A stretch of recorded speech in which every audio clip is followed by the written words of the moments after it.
What's going on YouTube? Kyle from Yu-Gi-Oh 2020 here. Today I figured I'd bring you a deck profile on my opinion what the RaidRaptor / Winged Beast deck is going to be for the April 2020 ban list. And we all know what this deck can do. It's been out for a while, but with the addition of Smorgasburg of Sovereigns, we all know the combo with Unity Hanger to bring out Buster Whelp. This deck does not evolve around that, because that combo is just degenerate and can easily be made by any deck. This deck focuses more around the Barrier Statue, the Stormwinds, because it's just the better card, because sure, instead of locking your opponent out of the extra deck, this takes a lot less effort, and this still does lock your opponent out of the extra deck, because when you really think about the meta, this shuts down a lot of combo decks, like my personal favorite deities. Like, it shutdowns a lot of competitive decks. Shaddolls can't play, heroes can't really do anything. Because the main attribute of the game really is light and dark. There's really no in between. So, just really any Stormwind or any Barrier Statue helps, but Stormwind is wind, so it goes with the theme of the deck. And it's just generically good. And it's also a Winged Beast, that's what I meant to say. Starting off with the deck profile, the best 2-card combo in the deck. Vanishing Lanius into Tribute Lanius. Tribute Lanius to send the Mimicry Lanius, which you banish that to add your copy of Nest. It's the same 2-card combo from before. Nothing's changed from that. Pain Lanius, I was originally running this at 3 for the longest time, but I cut it back down to 2 just for space. You could run the 3rd, but it's all player preference. Pain Lanius, you can target one of your RaidRaptor monsters and special summon this card as a level 4 monster, as long as you take damage equal to its defense or attack, depending on which is higher. So the main target you would want to choose is Tribute Lanius with only 400, or Singing with only 100. Singing Lanius can special summon itself as long as you have an XYZ monster on the field. Doesn't have to be a RaidRaptor, but it's still a good card. Lastrix, the only real reason it's in the deck is in case your hand's dead, to where you only have Lastrix and Skip Force. Just to make the first turn Ultimate Falcon. Lastrix doesn't really do anything in this deck anymore, unfortunately, or for this variant of the deck. But it's still good to have that option to go into Ultimate Falcon.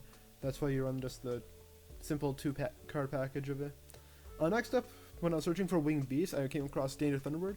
This deck needs to see its Vanishing, its Tribute Lanius. It needs to see its cards. Like, it truly doesn't matter that much as long as you can summon 3 monsters to your side of the field, but you need to find ways to draw it, and Thunderbird is another Winged Beast that special summons itself, draws you a card. Sure, the same problem with all the dangers is if they hit it with RNG luck, then oops, oh well. Calling a Clawcrow, I saw somebody use this in their deck profile when I was just researching on this, and it's just another Dark Winged Beast that can special summon itself as long as you control another Dark. So it's just another combo extender for whatever purpose. I play 2 Zephyros the Elite. I know it can only be used once per duel, but it's good to have the second option just in case you need to lure it away or need to normal summon it and it gets banished. It's just, in my opinion, it's just good to have that second option, because in playtesting I've always found it in my opening hand instead of in the deck where it's supposed to be, so I ended up just banishing it off with a lure, which is really bad. Then we play 1 Chris the Crocodon and 1 Boar the Spear. The reason why I run 1 of each instead of just 2 Crack the Dawn or 2 Boar the Spear is because I can easily normal summon 1 and special summon out the other, which happened a few times when I was playtesting. In my opinion, it's just better to have multiple names. You can run 2 Crack the Dawn. It's, like I keep saying, it's player preference. 1 Apex Avian, because you don't need 2. If it was level 8, I would recommend putting in 2 and maybe trade in, just because Thunderbird is also level 8, but it's level 7, and there's no reason to run more than 1, now without Thunderbird, but, because you can just summon it, negate something, end phase, some more places it right from your hand onto the battlefield. There's no good reason to run more than 2.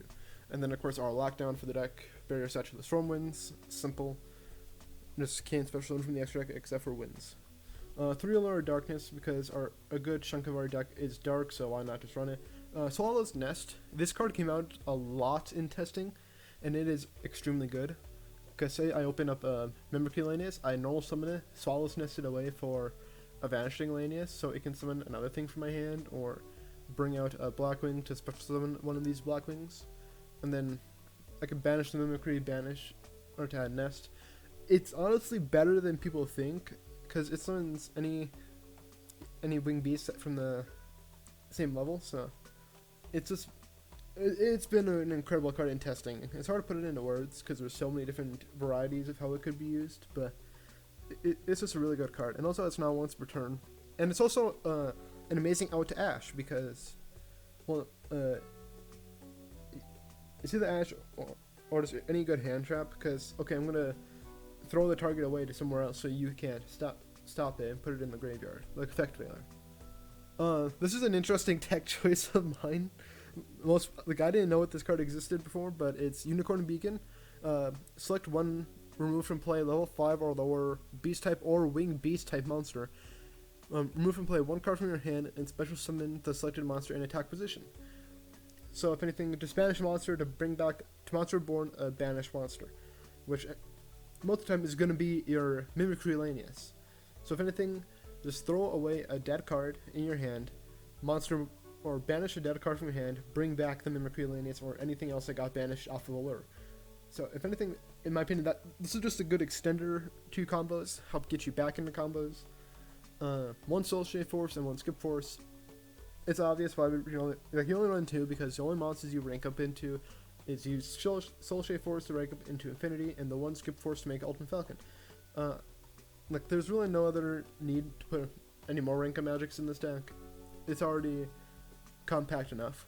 Our one Nest, obvious combo card with Zephyros the Elite, one monster born to get back anything in case anything gets negated, Into the Void, Upstart Goblin, and 1-for-1. Just generically good cards. The 1-for-1 is, of course, for the Pain Lanius, which, well, it's really only here for Lastrix, because there's really not much more I can put into this deck than I know of, because it's kind of hard to play 39 cards. But if anything, I can always just cheese. At the end of my combos, I can always use 1-for-1 to cheese out the Lastrix to activate its effect to bring out the Ultimate Falcon. So, yeah, you guys can see where I'm going. And moving on to the extra 3 Force-Strix, best generic rank 4 in the game for Winged Beasts. Blade Burner Falcon, you're already shaving half your life points away, so there's a good chance your opponent's going to be 3,000 life points higher than you are. Because with Soul Shave and Zephyr, you're going to be low on life points. So a free 4,000 point beat streak. Another amazing Winged Beast card that people forget through time is Ice Beak's Xerofine. Once returned, detach one Xyz material from this card as cost, negate the effects of as many face-up cards your opponent currently controls as possible, and if you do, this card gains 300 attack for each face-up card currently on the field. So it's a free negation for everything currently on the field, like how Kali Yu-Gi-Oh works, well, similar to how Kali Yu-Gi-Oh works, and then you get a huge attack point boost.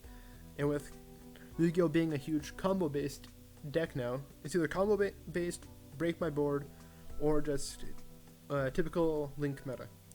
It's hard to say yada yada, but if anything, you're going to get a huge attack point boost, and if anything, this is just another bait to eat a negation for you.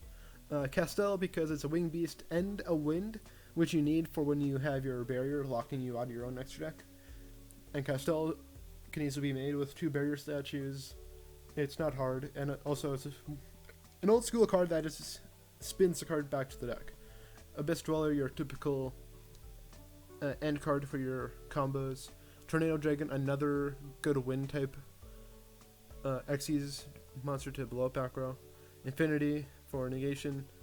Revolution Falcon is in here in case you can't get into your combos and just end up setting the Skip Force. South Falcon and Satellite Cannon Falcon and Ultimate Falcon just in here for the last tricks. 2 Wise Tricks and 1 Smorgasbord of Property. Like you all know what these cards do. I don't really need to explain further. Other cards I thought was Desires, just because this deck is, in my opinion, I built it similar to how I build Deities. If you guys didn't see that deck profile, go check it out. It should be my first ever video. But the reason I didn't play Desires is because it was like there's just too many one-of pieces. Like back then I ran 1 Zephyros, 1 Crack the Dawn, 1 Bora. Like these 2 don't do anything without Zephyros the Elite. and like I can't do anything with only 2 Pain Lanius or my Singing Lanius being gone. You need all your combo pieces. Even if you just need 1 copy, you still need it, and on the off chance you banish any of your good pieces or have already banished them from Desires or Allure, it's hard to play the deck unless you have all strictly your combo pieces. Another fun card I came around when searching for Winged Beast type cards is Smorg's Repulsion. In my opinion, this is a good side deck card for when you're facing heavy back row decks, because all it says is discard a Winged Beast monster as cost, return all cards in your opponent's spell and trap card zone to the hand. You really don't use the other effect, because the other effect just reduces levels of your monsters, which you don't use in a rank 4 spam deck. But if anything, it's just discard 1 card, Harpy's Feather Duster, and bounce your opponent's spell and trap cards. Self-explanatory. For the longest time, I've been debating about Dark Smorg, just so your opponent can't set anything, especially when it is at the end phase of Ether's Link Smorg. But there's just no deck space, because if anything, this adds a dark for Allure of Darkness. It adds a target to Swallow's Nest, which everything in this deck is a Winged Beast, so why should I even say that? But Smorg is just a good card. I can't find space for it. I don't want to mess with anything. Sure, I could take out a Thunderbird, but it's really needed to draw your combo pieces as much as you physically can. But if anything, that's the deck profile, guys. Hope you guys enjoyed it. Tell me, comment down below what you would change for this deck. I really want to playtest this out more, see how it works against all the competitive decks floating around, and to see how often I can just lock them out from playing the game. But if anything, this is my 3rd video. Comment down below what should I do next, and what other decks you would like me to talk about. But if anything, this is Kyle from Yu-Gi-Oh! 2020 signing off. See you later.